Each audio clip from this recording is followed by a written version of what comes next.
Chapitre 1. Les petits pois de la révolte. Le soleil de midi frappait les vitres de la cantine de l'école Jean Jaurès à Toulouse, transformant la pièce en une serre étouffante où les enfants s'agitaient, riaient et lançaient des boulettes de pain comme s'ils participaient à une bataille héroïque. Au milieu du vacarme, Melrick Duval, 10 ans, observait pensivement son assiette de petits pois carottes. Ce n'était pas qu'il détestait les légumes, il avait simplement la désagréable impression qu'il le fixait. Melrick était un garçon discret, le genre qu'on remarque à peine. Il avait les cheveux sombres toujours un peu trop en bataille, des yeux gris qui semblaient capter la moindre lumière et un air rêveur qui agaçait ses camarades. « Alors Duval, t'as encore peur de tes légumes ?» lança Thomas Rigal, le roi autoproclamé du CM2, en riant avec sa bande. « Laisse-moi tranquille, répondit Melrick sans lever les yeux. « Oh mais il parle le poète. Allez les gars, faisons-lui un peu goûter ces petits pois. » Avant que Melrick ait pu réagir, une pluie de légumes, de purée et de miettes de pain s'abattit sur lui.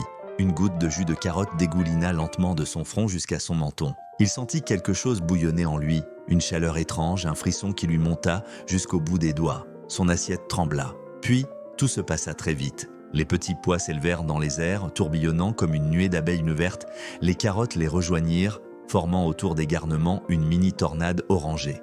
Les cris fusèrent, les tables se renversèrent. Thomas Rigal, terrorisé, essaya de fuir, mais une carotte particulièrement audacieuse vint se loger dans sa chemise. Et tout à coup, le silence tomba. Les légumes retombèrent mollement au sol comme si rien ne s'était passé. Melrick, lui, fixait ses mains tremblantes. « Qu'est-ce que c'était » murmura-t-il. L'incident des petits pois n'était que le début. 2 jours plus tard, en classe, Monsieur Blanchard, le maître de CM2, interrogeait les élèves sur les volcans d'Auvergne. « Oui, Melrick » demanda-t-il, voyant le garçon lever timidement la main. Mais à peine Melrick eut-il ouvert la bouche que le professeur s'éleva soudain du sol, comme tiré par des ficelles invisibles, et alla se coller au plafond, sa craie toujours à la main. « Nom d'un... Mais qu'est-ce que... » beugla Monsieur Blanchard, suspendu à 2 bons mètres au-dessus du sol. La classe éclata de rires et de cris. Melrick, horrifié, baissa sa main d'un coup, et, comme s'il avait appuyé sur un interrupteur, le maître retomba lourdement dans un grand boom étouffé. Le silence s'abattit de nouveau. On n'entendait plus que la craie roulant sur le carrelage. Ce fut ce jour-là que les 2 étrangers arrivèrent. Ils franchirent la porte de la classe à la fin de l'après-midi. Un homme et une femme vêtus comme des aristocrates d'un autre siècle. Lui portait une redingote bleu nuit brodée d'argent, un jabot de dentelle et une canne sculptée dont le pommeau brillait d'un éclat surnaturel. Elle, grande et droite, portait un manteau couleur ivoire et un chapeau à plumes, comme tout droit sorti d'un portrait ancien. « Mes excuses, monsieur Blanchard, » dit l'homme d'une voix calme et mélodieuse. « Nous venons pour... » un petit incident.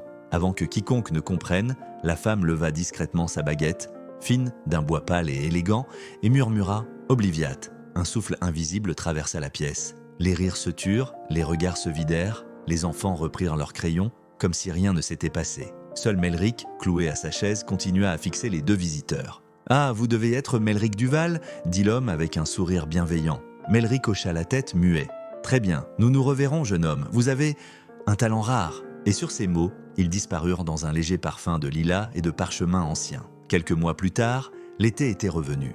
Melrick jouait dans le jardin de ses parents, rue des Trois Caucus, quand son père l'appela depuis la fenêtre. « Melrick, il y a une drôle de lettre pour toi. » La lettre semblait vieille, jaunie, mais scellée d'un cachet bleu pâle orné d'un B entrelacé. Selon le voisin, une corneille l'avait glissée dans la boîte aux lettres avant de s'envoler en croassant. Melrick la prit entre ses doigts. Son cœur battait fort. Sur l'enveloppe, en lettres d'encre argentée, il lut « Monsieur Melrick Duval, rue des Trois Caucus, Toulouse, France ». Il retourna l'enveloppe. Le sceau portait ces mots « Académie de magie de Beaubaton, gravité, grâce et gloire ». Melrick sentit un sourire naître sur ses lèvres. Il ne savait pas encore que sa vie venait de changer à jamais.